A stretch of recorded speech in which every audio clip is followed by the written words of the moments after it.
I read that they have these manuals in commercial airline cockpits about what to do with during emergencies. You lose engine number 4, Yeah. you go through this protocol, blah, blah, blah. So they have lists of like, check this, check this, check this. The first thing on every list is keep flying the airplane, because people will forget while they can't, no, people can't multitask. So literally that's forget. The first thing on the list. They conclude that keep on the checklist. flying the airplane, which is such a great metaphor for so many things. I love that. This is Tristan Roberts with the Quill Nook Experience podcast. I'm here with Sebastian Junger. Sebastian, I just want to start by reading a clip from your most recent book, Freedom, which is in my hand. And I read this last summer and made some notes, which was turned out to be good for interviewing you, because I could refer to the lines that I underlined and had an impact on me. You wrote in here, if you show basketball players a brief video of fellow players taking a free throw, roughly 2/3 of the time they can determine whether or not he will make the shot based solely on the movement of the arm. And then you have the sentence that follows, there's something about grace that tells athletes what is about to happen. What I just want to ask you is, did you ever become conscious of attaining grace as a writer? Because like that's what I see here. And I just admire you as a writer. Yeah. And I think that actually makes me admire you more as a thinker as well. The two things go hand in hand. Well, thank you. I've really appreciate the compliments. And yeah, I mean, I can tell. I feel like I can tell within a few sentences, within a page, if I'm going to want to read the rest of a book. Like there's a sort of DNA to good writing, good thinking that's present in almost every sentence, and I'm aware of that in other writers as I am in myself. And I've written plenty of bad sentences, but I know they're bad. I know they're bad sentences. Like I love that people think I'm a good writer, and I would attribute that mostly to me being a good editor of my own writing. And because I'll bang and bang, bang away and produce lots of garbage sentences, but I'll recognize the one that's not. And when you're writing in a state of grace, and I do recognize that word in my own work, as athletes recognize it, musicians, virtually everybody probably recognize, short order chefs that are on a roll. Yeah. Right. They're turning out BLTs like, 3 per minute. Like everyone knows that's a state of flow. There's a researcher named Csikszentmihalyi, is in crazy spelling, Csikszentmihalyi, who's researched this as a matter of sort of like scientific inquiry. And so there is a state of flow. A state of grace is also a nice way to put it, where you seem to be operating at a level that you don't personally have access to, and where something else is flowing through you, a kind of sureness of movement and a sureness of thought is flowing through you from a greater place. And I say that when I say that, I feel like I have to add, I'm not religious. I'm an atheist. I don't think it's God in the conventional sense that's flowing through us. God for me is a stand-in word for something else that humans maybe don't have the capacity to understand. But at any rate, yes, the short answer, I do recognize a state of grace in my own work. And I would say that feeling is one of the reasons that I do that work. Yeah. Just in the last year, I feel like as a writer, I've gotten significantly better. And I relate to what you said about God. I had this thought a couple months ago where I was like, I've read books that are supposedly channeled. There's some famous ones, some of which are written amazingly well and very insightful. And that's why I read them. I didn't know what I thought about the whole channeling another soul thing. But there's moments as a writer where I start to feel like, this channeling thing makes sense to me, because it feels like there's some other connection where it's just coming through you. And maybe it's just a matter of being good at something like this is getting out of your own way. Right.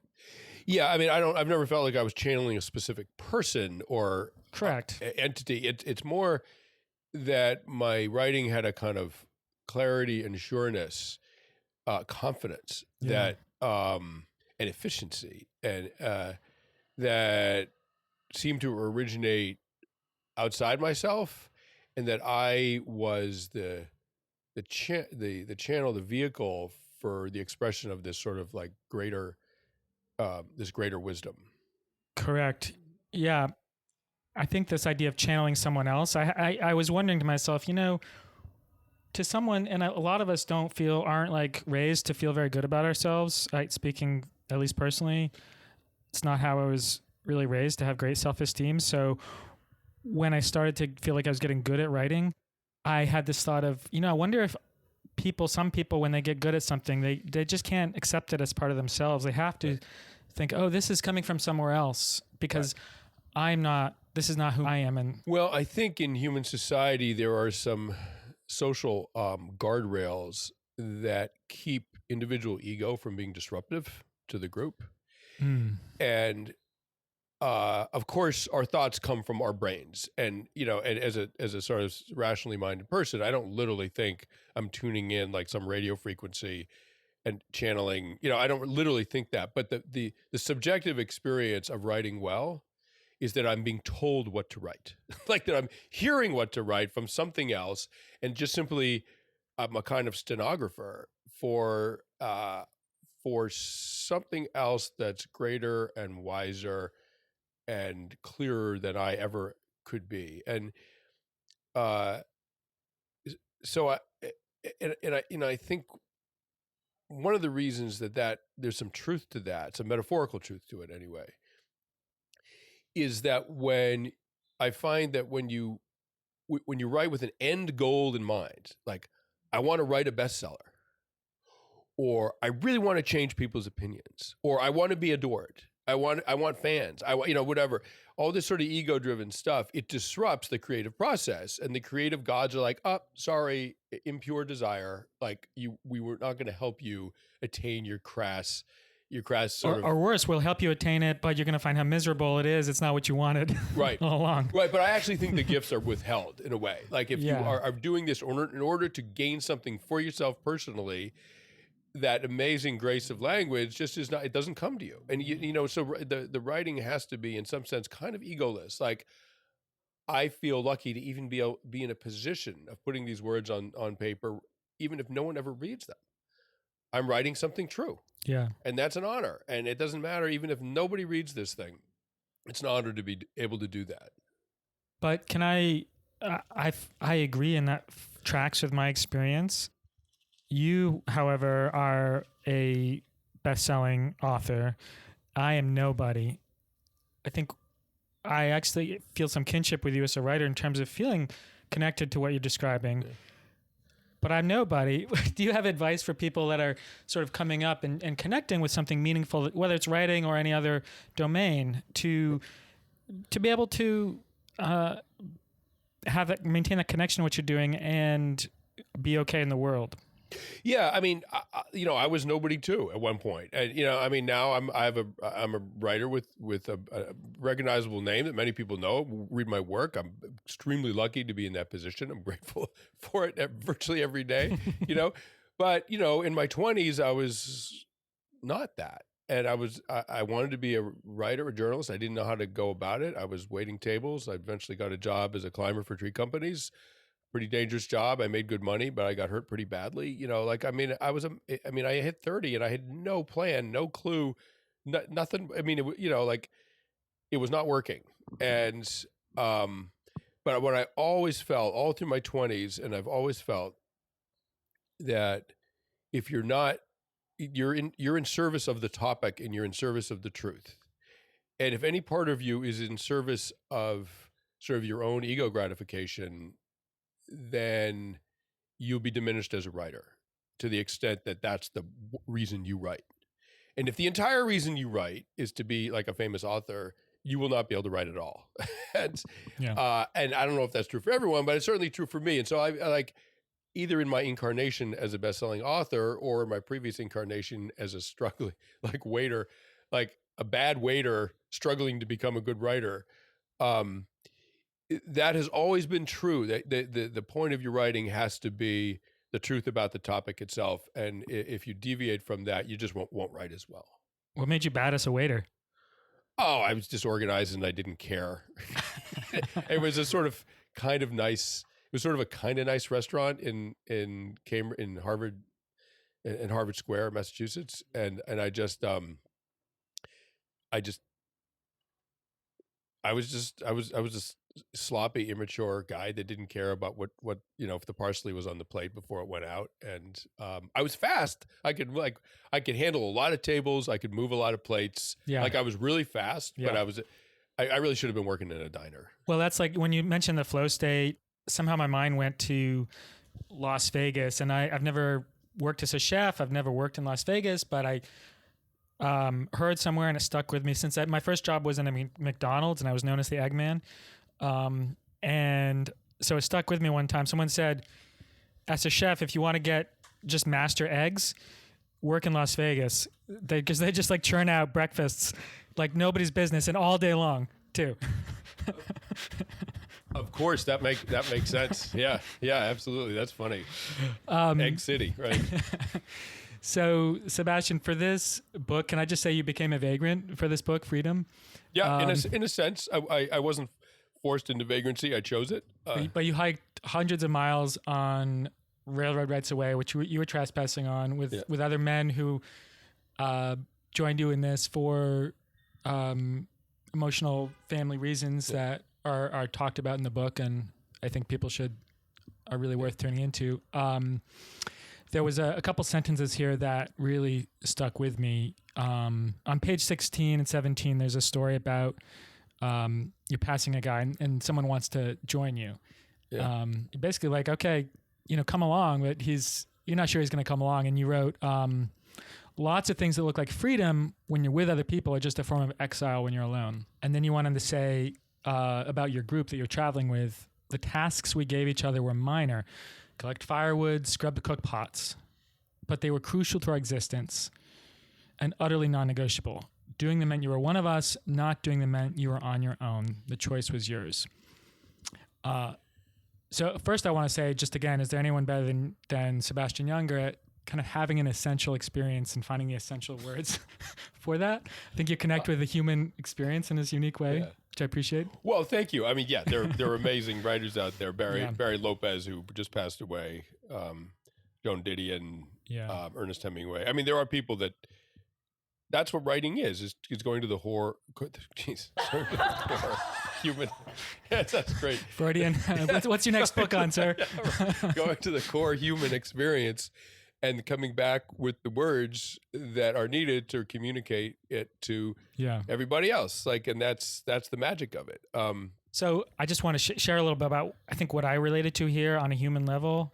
I currently live in Vermont, been living in the same place for about 15 years. And for 6 of that, I built my home with my own hands, with my friends, built it out of wood that my dad sawed out from his land and from my land as well. We didn't have a bathroom. We had a composting toilet, which was a poop bucket with a cover on it. I grew most of my own food, pasture, vegetables. Still heat to this day, only with wood. I cut myself. And in that time, in that first 6 years, eventually things just fell apart from my marriage, my family. And why divorce happens, I don't think we get to know or say just in a tidy paragraph. So I'm not going to, don't mistake that for this. But there's an ingredient of living in touch with the essentials, gathering firewood, scrubbing the cook pot, that can be a struggle. And you can feel alone, as you said in the sentence I just read, you can feel alone. Even though when you're scrubbing pots with someone, or maybe they're not there with you when you want them to be, and then that makes you feel alone. My silly question from all that is, what's your relationship advice from vagrancy? Yeah, right. Well, a romantic partnership is very different from a sort of group affiliation. The dynamics are different. The purpose is different. The experience is different, and so I don't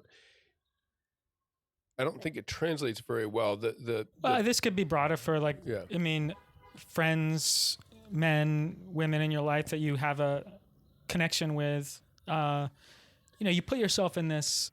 I think what most people consider sort of an experiment, a journey, and I think the lessons learned are in the book. But what do you think about it day to day in your life? And Yeah. Yeah.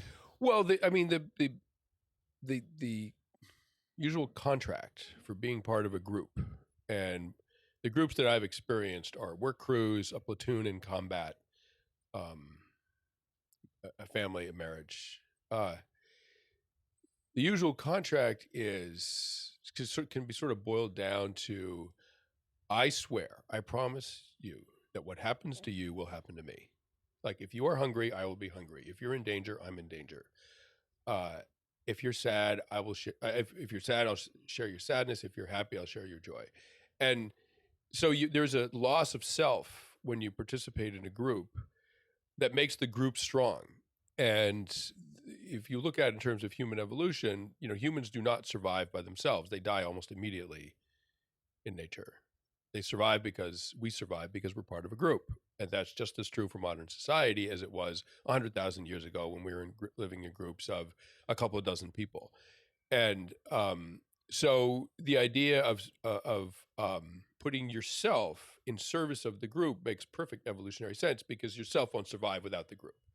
And so the trick is, how do you maintain your own individual interests and desires within the group context? So you're constantly toggling back and forth between your individual interests and the needs of the group. And one of the things that's interesting about war, about combat, about hardship, is that losing that individual identity, when you lose that, because the group needs you during the Blitz of London or the hurricane that hit, whatever.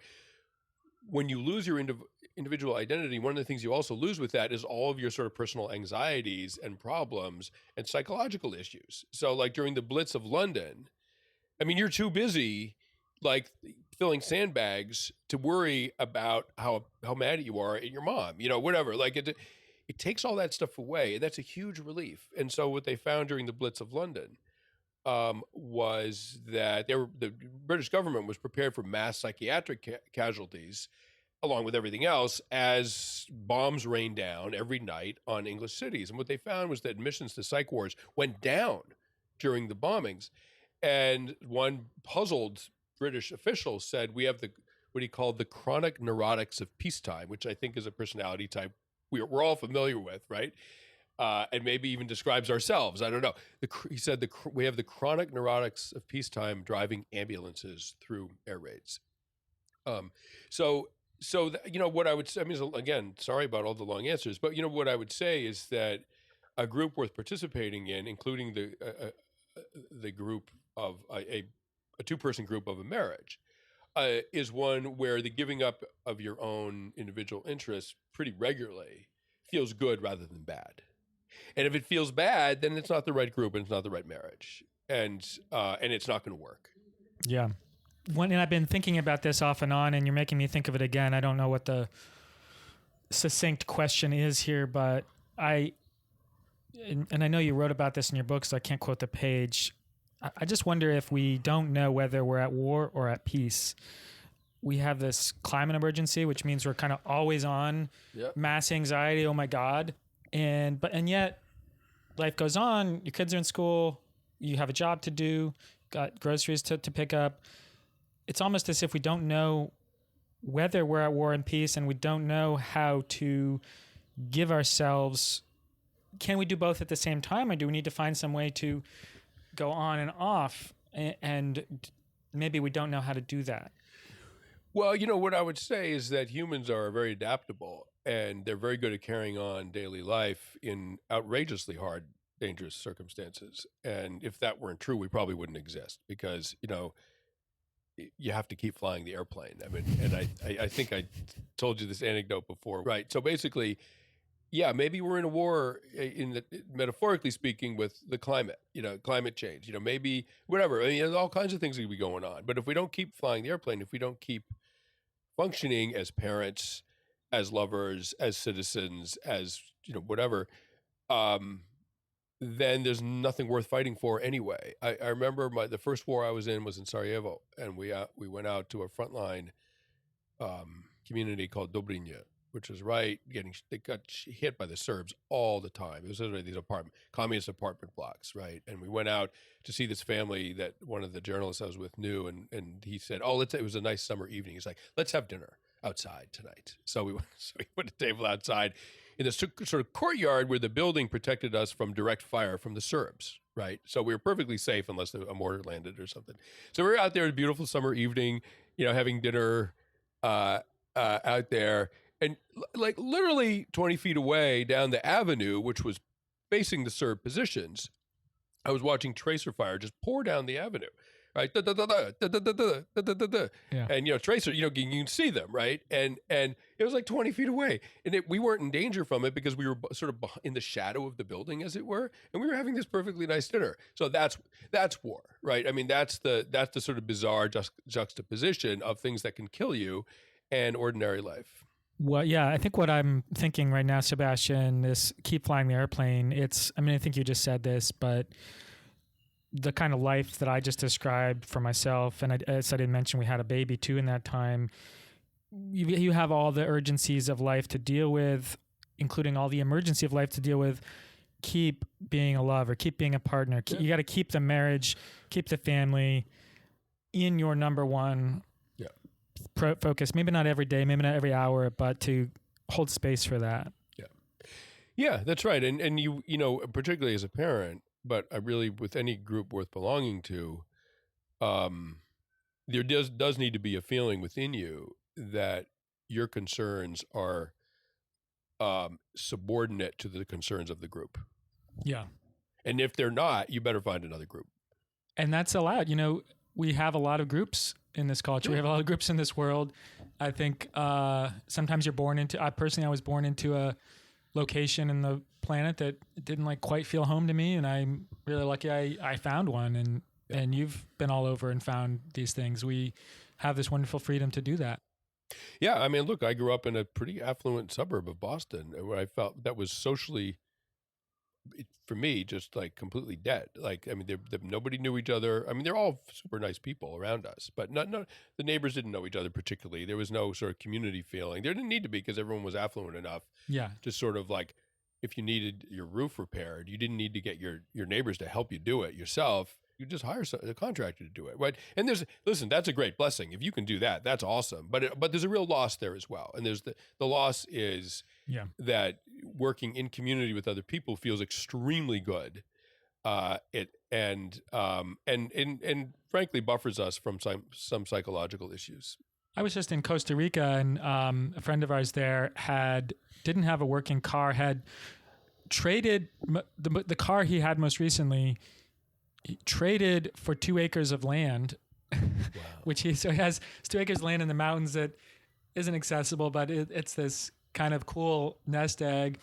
And we wanted to have him over for dinner to celebrate my girlfriend's nephew's birthday. So I drove an hour to his village, pick him up and bring him back, which wouldn't have been necessary if he had a car. Right. But we had this wonderful time in the car. That's the kind of thing where it's been observed many times, but these things bring you together in ways that affluence can shelter you from.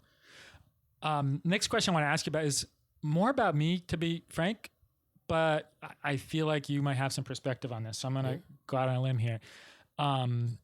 And when I try to describe the kind of father I consider myself to be, I find myself using terms like I'm very present, I'm involved. And other people use other words. My kid's mom once described me as a flawed father, and she didn't mean it in a complimentary way, but I really took it as a badge of honor because I think the only honest way to live is to acknowledge that we have flaws and to learn from them. But there's so much zooming out for sort of, I feel like dads in our culture are kind of in a demoralized state, where statistically fathers don't have a great track record. So there's lots of reasons for that. But individually and across the board, many people are fantastic fathers, very involved, as you described yourself. There are, cultural biases that show up in places like family courts. So to me, as a father who's never questioned my full involvement, but I've had it questioned by my culture, Right. Hearing you on the Tim Ferriss podcast describe yourself, and I don't know if you remember this, described how you carry your kids around and you're just staying in contact, describing yourself as a fully involved father. To me, it's like hearing that, in the same podcast, you pointed out that what we call co-sleeping now used to be just called sleeping, right? Yeah. I just wanted to shoot that out to you and get your response or why you think this is this way, or what we can do about it. Well, first of all, just if you think in terms of, as I tend to, our human evolution and the experience for most humans, for the vast majority of human history, the most important group was the community, right? People, there were marriages and unions between two people, but quote, parenting, child rearing, really more properly called, was a group activity, and it was a group activity that older children participated in. So and this was true on the American frontier as well. By age 7 or 8, like, you were taking care of the younger kids, and that's still true in small villages in Africa, and it was true on our frontier, and that freed up the adults to work. And because everything is happening within a community, there's always, a neighbor's house to run into for whatever. Like, there's a lot of inter-household exchange between the children, and my family and I were in a very, very small village in Liberia, and everyone over age 7 or so was working in the fields outside of the little village, in the jungle. It was a highland jungle, and the 7 and 6-year-olds were taking care of the younger children, and they were, they had the run of the village. These are thatched roofs. It's very, very primitive, right? Yeah. And that's the human experience. So now what the sort of nuclear family is trying to do, like that project, the nuclear family project, started fairly recently in the human story, and it puts huge strains on two people to do everything for their children. That's not what most child rearing in our history has been collective. So it's an enormously hard thing to do, right? And then if you go on to think that the biological connection between a mother and her children is always going to be stronger than between the father and his children, just for the simple fact that men do not give birth. This child didn't, the man's life was not at risk, at considerable risk to create this child.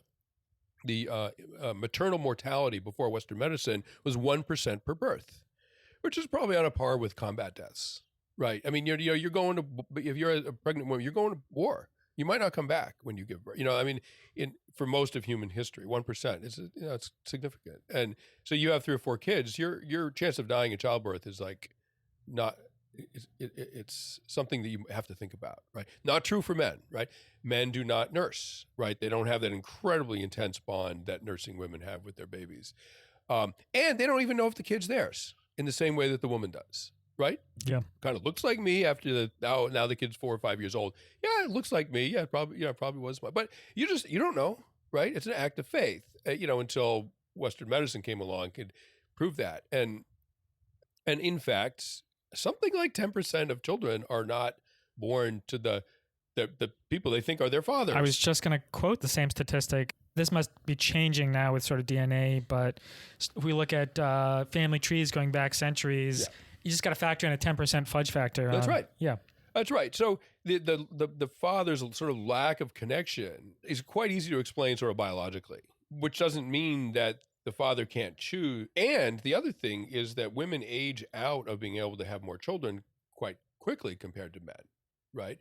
So, the 50-year-old guy can always run off and start another family, right? The 50-year-old woman can't do that. So all of this leads women to invest more in their children. They know they're theirs. They have a very intense biological relationship with them, and they can't just keep having more children if things don't work out, right? So all that is just background to say, in the society that you and I live in, that your listeners probably live in, there is a wonderful choice to be made to be what you call an involved father. I would say really, it's an involved parent. Like, women can choose to not use strollers and to carry their children as well. Women can choose to sleep with their children. these are all parental choices rather than father choices. And I would say the for me, the biggest thing that I've had to overcome is that very young children and youngest children are very naturally oriented towards their mother for some pretty good biological reasons in the first years. As a father, you feel I have felt kind of unconnected, and like I can't possibly compete with what my wife has to offer to these young children. Among other things, nursing, right? Like you can't compete. You don't have to compete, but then eventually, as the child grows up, there's a sort of reorienting, and the father becomes increasingly important. And so for me, I'm in my thoughts a lot, right? My dad was, it's a little Asperger's to my dad, like I had to have a touch of that myself. Like for me, the struggle is like, stay, as you said, stay present, be emotionally, intellectually available. Don't be distracted. And I don't need to be looking at an iPhone to be as distracted. I can just be looking at I can just be inside my head, right? That's all the entertainment I need to check out for hours if I need to or want to, right? And I don't have an iPhone. Like I have a flip phone precisely because I do not want to be dragged out of the present moment by a device. Like it just, to me, it's appalling, and it's like bad for everybody. But so what I would say is, like, we're animals. If you don't sleep with your children, you'll be in the very small group of the only mammal that doesn't do that. Like only Americans, so basically Americans and cultures associated with the English speaking world, with England, are the only mammals that don't sleep with their children, particularly very young children. Every other mammal does, and most of human society always has slept with their children. It's safe. Children are safe when they're sleeping with adults. They're not safe when they're by themselves.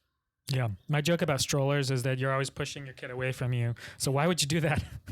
Yeah. And listen, it's lovely to feel your child, right? Yeah. I mean, in that proximity regulates the child's heart. I mean, there's a lot of data there's a lot of studies about this. Like proximity to the mother's heartbeat helps regulate the child's heartbeat. It lowers cortisol levels. It's all these, oxytocin goes through the roof. It's all these lovely things happen to both parties, the child and the parent. It's equally true for fathers, even though we don't nurse and we can't nurse. And so now, I have a 2.25-year-old, two girls, 2.25, and just turned 5. And they weigh a total of, 70 pounds together, 65 pounds, something like that. So the little one goes on my chest and the big one goes on my shoulders. And I walk the big one to school. It's about half a mile away, drop her off, and then walk back and then go half a mile in the other direction to drop off the little one at a woman who takes care of her during the day. So I've got 70 pounds of child hanging on me, and it keeps you young, it keeps you fit, and it just feels fantastic. And it's really funny because the delight in people's faces, because people never see this. They always see strollers. I mean, you see in New York, you see people pushing 3 months old in strollers, 6 months old. Like, what does that weigh? No, I was literally, I was walking down. I came into Penn Station yesterday evening and slept down in Lower East Side and walked about an hour, just walk it and get to know the city today. You overhear a lot of things just walking down. Yeah. And I overheard this woman. She was like a woman with a stroller with 2 kids in it, kids who are old enough to have their own feet, their own legs in the stroller. And she's on her phone, distressed, saying, "Oh, that's half a mile. I've got 2 kids. I can't do that." Someone wants her to be somewhere that's half a mile away. She's like, "I can't do that." And my heart goes out to her, and it's all kinds of reasons that she might be feeling that way. But I'm comparing that to what you just said and saying, how do we get here? And is there another way to be, because you don't see people as much doing what you just described for yourself. No, you almost never see it. And so the result is that when we walk around, people just like give us these wonderful, big, huge grins, and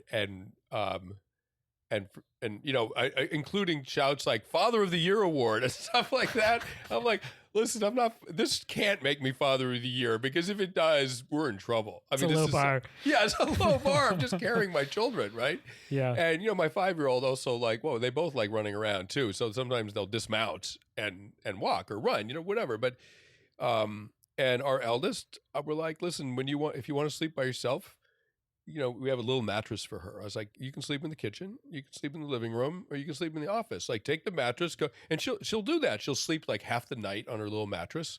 Then, then she'll get lonely and so scurry back into bed with the rest of the family. Yeah, we just got a puppy 2 days ago. It's 11 weeks old, and I want to, I think everything you said about the biological nature of dad versus mom is really well taken. I think as a dad, I'm always thinking, okay, what can I offer here? And, with a puppy, he's new to the house. He's peeing on the floor. Yeah. We're trying to get away from that. And I said to my girlfriend, I just think he's like nervous. She's observing the same thing. He's got, he's just feeling a little nervous. It's probably why he's peeing, even though we're doing all the right things to get him outside. But, right. And I said, let's just focus on our energy being calm. Let's take care of ourselves today. Right. Do what we need to feel calm in our bodies, and he's going to follow along. And I think I would say that's the kind of thing that you describe, not having the phone to distract you, being present, that you are offering. And I would just want to nominate you for Dad of the Year. Well, thank you. I appreciate it. I accept. Back to your book, another passage I underlined, you said you're talking about differences in the book Freedom. You talk about how different societies and different tribes maintain their freedom and how they fight to do that at times. And herding societies versus agricultural ones. Yeah. And the passage I underlined was a wheat field is almost impossible to steal.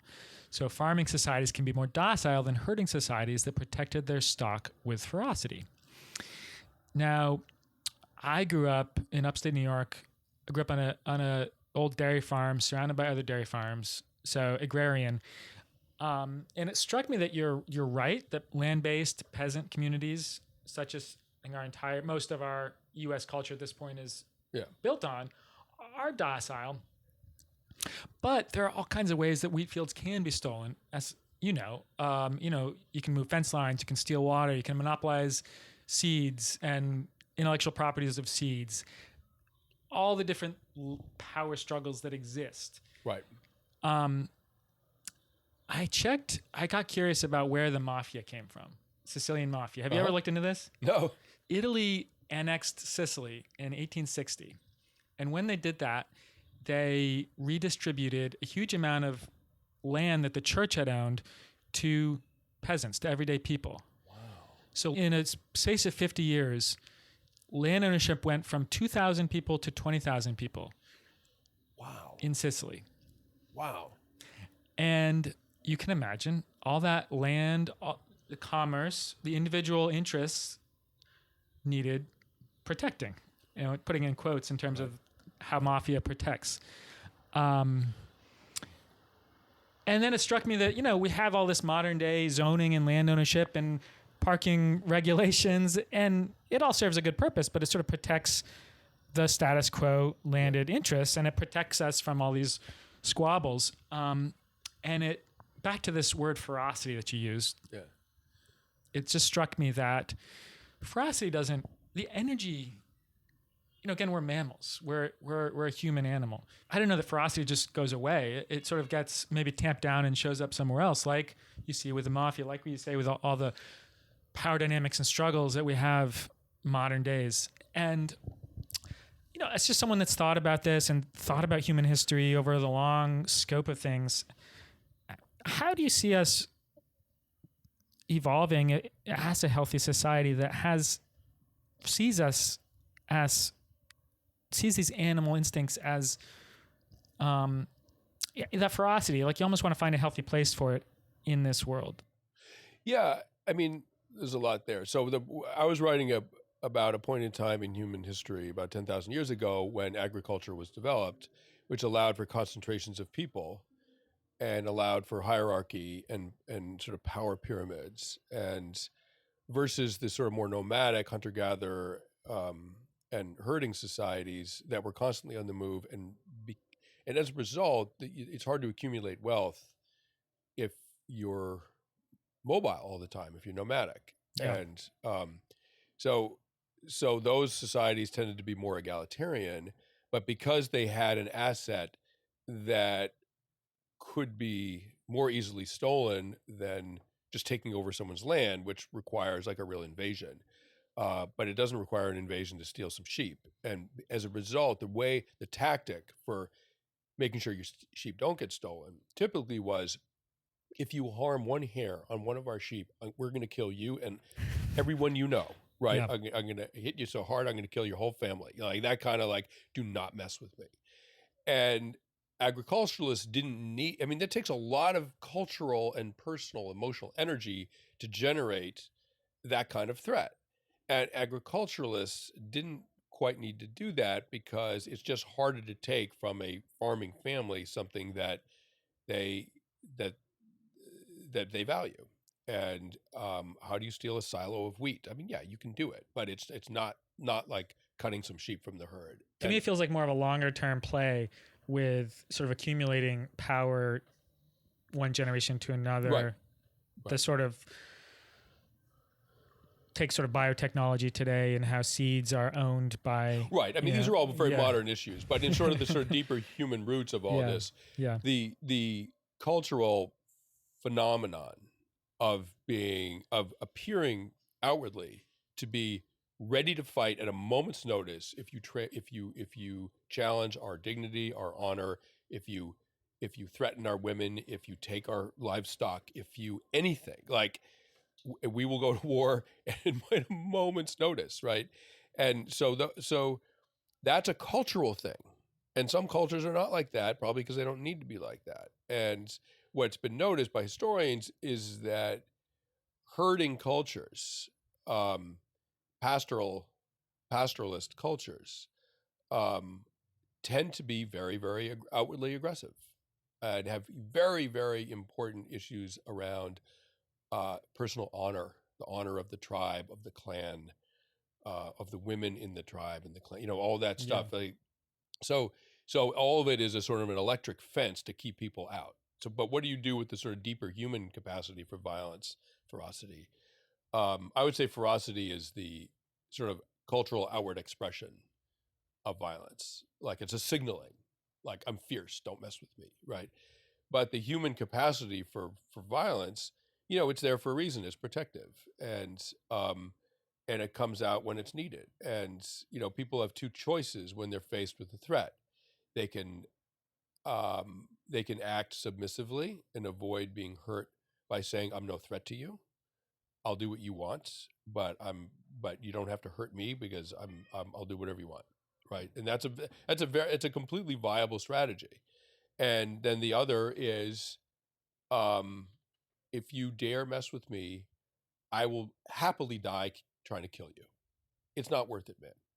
You might win in the end. You're bigger. You have a bigger army. I mean, this is Russia and Ukraine right now. You have a bigger army. You might win in the end, but it is really going to cost you. Are you sure you want to pay that price? And so that's the other, and that's where aggression comes in. It's not, in nice liberal circles, of which I'm very much part of that. Aggression is seen as a completely toxic thing. It's just total nonsense, right? I mean, it's highly protective and has kept people safe from threats for millennia. Are you familiar with the book Ishmael by Daniel Quinn? No. There's a certain amount of overlap or complementarity between his ideas and some of the ones you write about. You might enjoy it. What comes to mind is there's something he talked about in that book of, and I hope I get the phrasing somewhat right, but the instinctual sort of tribal mentality of the hunter-gatherer society was, we're going to stand our ground.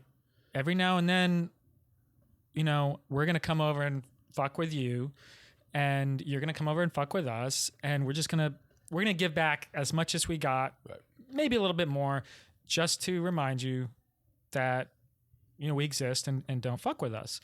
And that's a certain amount of that is just like healthy boundary setting, right? You could say in a traditional hunter-gatherer society. And I would say that's now that kind of violence is outlawed, shamed in a modern liberal society. But where again, I have this question of sort of where does it go, and how do we see our human animal tendencies as healthy and find a healthy place for them? Yeah, laws are there so that we don't have to set boundaries with our fists or our swords or whatever. I mean, that's the point of laws, is they can keep things orderly. And the government has a monopoly on violence if it's needed in the form of the police. And so, but where does it go? It doesn't go anywhere. I mean, it's sort of wired into our behaviors, as is love and, sharing and empathy and all that other stuff. And, it can arise very, very quickly as needed. That said, there are societies that are built on aggressive action, right? And often and that often depends on a sort of myth of victimization. So if you look in, the first war that I was in was Bosnia, Sarajevo, right? Sarajevo was a modern city besieged by the Bosnian Serbs. And the Serbs were claiming victimhood, right? They were like, we're the victims here. We're only protecting ourselves by trying to kill everyone in Sarajevo. I mean, it's complete nonsense, right? But likewise with the Russian invasion of Ukraine, the political positioning, the messaging of all this is Russia's the victim here. It's the victim of the West, and we're just protecting ourselves by completely pummeling a sovereign country. It's nonsense. And of course, England, France, America, we've all done that. We invaded Iraq saying we're the victims here. It's like, this is what nations do. You say, no, I'm just defending myself, right? And so there's a lot of propaganda and lying that goes along with this. This segues. I was going to segue to this. You on page 81 of the book, you made a note, and there's context for this, which people really should buy the book and read full. It's not that long. It's very readable. But you note on page 81 that enshrining human rights at the apex of international law is a huge accomplishment. But apropos what you just said, all it takes is one Nazi Germany or one Putin to say, who doesn't mind suffering the public blowback or reputational issues of just going it alone and being just outwardly aggressive? I read your book last July, and I wrote in the margin here, this is well before, right now we're talking about a month into the active part, the full invasion of the Russia-Ukraine war. And I wrote in the margin here of around this section, CCP, China and Russia today. Yeah. And I think when I read this passage and I thought about China and Russia today, and in my eyes, they might feel differently. It's scary. Yeah. And I feel sort of my liberal values feel powerless because just some aggressor can come in that doesn't care about your values, and do whatever they want to some extent, subject to the costs, which are significant right now for Putin and Russia. I mean, look, 5,000 years ago, the Yamnaya were from the Russian steppe, basically. This very fierce horse culture. They would travel and go and fight on horse-drawn chariots, and this was back when the horse was new to human society. And they sort of kind of swathed through Europe and invaded the Iberian Peninsula. And over the course of about 100, geneticists know now that over the course of about 100 years, they completely wiped out all of the men in Iberia. All of them.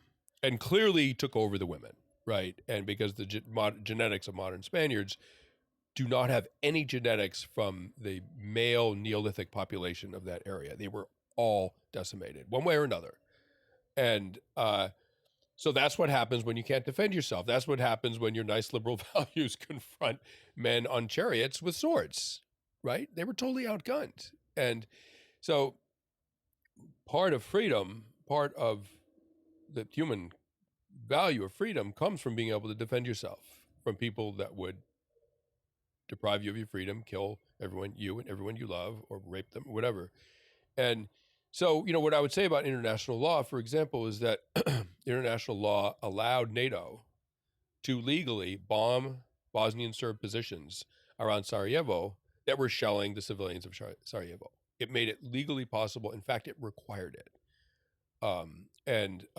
There is a under international law, if I remember correctly from when I wrote about it, there is actually an obligation to protect civilians if the violence against them reaches a certain level.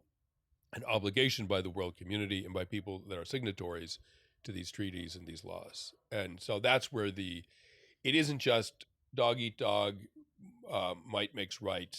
Like it isn't just that in the world. There are sort of like what we would call human standards, where if innocent people are being killed in sufficient numbers, the world community can say, you know what, that's enough. I think the challenge of that, you have to be willing to fight for these values. You have to be, the international law says you're actually obligated to do this, which I hadn't thought about in that way. So you have to be willing to say, okay, we're going to fight for this, which includes dying if the case, you don't want to, but it may require that. And well, let me tell a brief story from the year 1616, I believe. The desert in the Republic of Georgia on the border with Azerbaijan. There's a monastery there called David Gareji. It's been there for centuries. It's in this kind of desert mountain valley, tucked away. It's in this borderland where the powers that be kind of pass through every now and then with crusading one way or another. And there's some shahs, Islamic shahs, that at one time or another would pass through and just annihilate any Christians that they found. But this particular monastery, which I visited in 2008, is very tucked away. I was really, as a homesteader, I was very fascinated by, they have this beautiful water supply. At the top of the valley, there's a bare rock kind of hillside that they've actually etched into the bedrock, this channel, then leading to a sandstone, carved out in sandstone, a cistern. Right. So it's a mountain desert, but they have this very resilient water supply. They have this cave complex where at one time they housed 6,000 monks. Wow. And the story goes, and this is at this point legend, but the legend, I'll say legend, goes that at one time in 1616, this Shah was coming through with a bloodlust for Christians, had just annihilated some over here, saw some light up on the mountainside, and it was the monks were celebrating the resurrection that night with this lighting, the ceremony. And he said, okay, what's that up there? And sent some scouts out. They said, oh, there's 6,000 monks up there. He's like, gotcha. Goes over, says, okay. It's said that the abbot had a vision of this happening and warned everyone there, all the monks, we're going to be tested tonight. And his vision was, there's a spot for you in heaven if you stick with your values, your Christian values. On the other hand, if anyone that still sees a life for themselves on earth, that's your choice too, and there's no shame in that. So the Shah goes to the monastery, says, you have the choice, convert to Islam or die. Right. Two of the young monks heard what the abbot said, we're going to make a run for it. The other, close to 6,000 monks, died at the sword, one after another. It was this massacre. Later on, those two monks were caught on the road by the Shah, and he said, okay, you can convert right now or die. They chose to not convert, and they were killed on the spot. And it's said that a rose bush, grew there and bloomed aromatically for centuries. And it just struck me, I've been thinking about this story a lot recently, as an example of people who, you could say they were defeated. You could say that, their gene pool is gone. Right. But you could say, as Janis Joplin said, freedom is just another word for having nothing left to lose. And you could say there was a freedom in there saying, these values are so important to us that this life is not the goal. I think that it takes that same thing for, the Ukrainian men and women that are protecting their homeland today to put themselves on the line, to say our values, our country, our tribe, there's something more important than my life. And just the word that keeps coming to mind for me to that is freedom. Right. Yeah. I don't have a question here. Yeah. No, I mean, the origin of the word freedom is in Middle German, beloved. So, essentially when you're fighting for freedom, you're fighting for the people that you love. I mean, that the two words are deeply intertwined. Mhm. And monks aren't going to leave behind any children anyway. Like, they've sort of given up on the earthly concerns and already, just by being monks. Yeah. And given that they've sort of already stepped across that threshold where, I belong to God even before I've shed my earthly coil. To make it theologically, it's a completely obvious choice that you would follow through and say, okay, you can kill me if you want. You can't kill my soul. I get it. Charles Darwin would say, you all are massive failures. Like, in genetic terms, in sort of human genetic terms, you in religious terms, if one believes in religion, they're successes. In sort of Darwinian terms, they're not, and because their genes will not be passed along to future generations. So, I'm not judging one against the other. I'm just sort of pointing out there's different ways of measuring sort of human success, and one is purely biologically. And Genghis Khan was an extraordinary man, and extraordinarily violent, and something like, you can imagine his sort of like post-battle activities. He conquered much of the known world, and something like 13% of the DNA in the areas he conquered comes from him personally. In Darwinian terms, a raging success, right? In other kind of moral and human terms, a complete failure and a moral criminal. So, Yeah.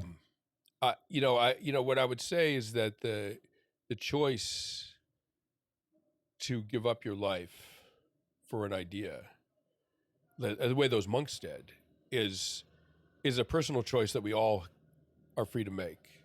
I think where it becomes very difficult is if you think, okay, my children will be put to the sword, my wife, or my husband, or my parents, or whatever it may be, the people that I love will be raped, tortured, and killed if I don't man the barricades and keep these barbarians from pouring through the gate. And that's where those choices become extremely painful for people. What would be your prescription for how to get serious about orienting just what feels good and right in your body to what's good and right for society? They're sort of the same thing. Pro-social behaviors are known to produce a feeling of well-being, which makes sense in evolutionary terms, right? Humans survive because they work well in groups, and they collaborate, they cooperate, they put the group's needs first. And the things that lead to survival often make the individual feel good, which is how evolution, not to personalize evolution, but that's how evolution gets individuals to do things that promote their survival, is by sort of luring them with neurochemical rewards. So you do something that's good for the group, and you get a little surge of dopamine, right, which encourages that behavior. And how do you get people to procreate? Sex feels good. There's just an avalanche of feel-good chemicals in your brain when you have sex, when you eat, when you're hungry and you eat. Likewise, you do something for the group. Likewise, that's those adaptive behaviors are reinforced neurochemically, and it's well known that pro-social behaviors do that. And whether it's helping fill sandbags while the river's rising, or donating blood, voting.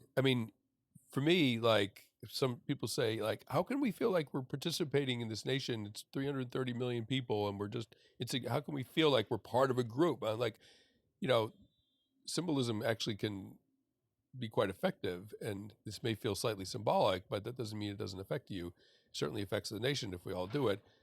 3 ways: vote, do not try to get out of jury duty, and give blood. You do those 3 things, you will feel like you're part of something. And I would add, thank you for this, I would add recycle. Thank you. So Sebastian Junger, author of Perfect Storm, Tribe, Freedom, many other things. What do you, is there anything you're working on next that you're willing to share, or just anything that you wish I had asked you about that you're wanting to share today? No, the only thing I'd say is, no, yes, great questions. It was a really interesting conversation. And I'm working on. I had a sort of medical event a couple of years ago that I'm writing about. I had an undiagnosed aneurysm in my abdomen, and it ruptured, and I almost died. I came very close to dying. I basically bled out into my own abdomen, and I was barely saved. And I had some very puzzling experiences on that threshold of death. Things that I saw, things that I experienced. That as an atheist, as a non-believer, as an anti-mystic, as a determined materialist. I am at pains to explain. So I want to sort of try to explore that in this book.